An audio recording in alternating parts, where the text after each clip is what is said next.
In 1955, Neil Armstrong became a research pilot at NASA's Flight Research Center in Edwards, California. Here, he flew almost all of the Century series of jet fighters, the F-100, the F-101, the F-102, the F-104, and the F-105.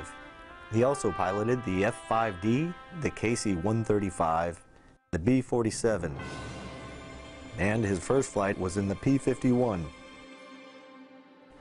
During this time, he served as a launch pilot on the extensively modified B-29 that was used to air launch the X-1E. He also flew the X-5, the first aircraft capable of sweeping its wings in flight, a technique in use on the F-14 and B-1 today. While at the Flight Research Center, Neil made several flights in the X-1B, a rocket-powered airplane that eventually reached speeds of up to 1,600 miles per hour. And in 1958, he was named as one of the original 7 pilots for the X-15 program, which was later acclaimed as the most successful rocket-powered research aircraft. Specializing in stability and control, Neil worked closely with engineers in developing an adaptive flight control system that would eventually allow the X-15 to fly near orbital altitudes. He piloted the first 4 flights on this system in the number 3 X-15 and later received the AIAA's prestigious Octave Chanute Award for this effort.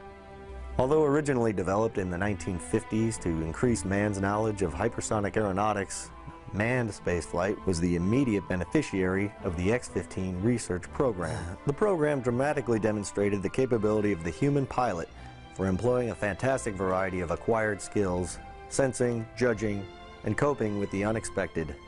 The X-15 was air-launched from as far as 300 miles from its destination.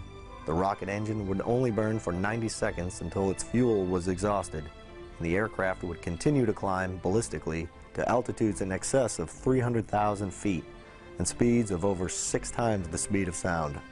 Yet, barring any unforeseen mechanical problems, the pilots were almost always able to maneuver their hypersonic glider to a landing within 1,000 feet of their intended mark.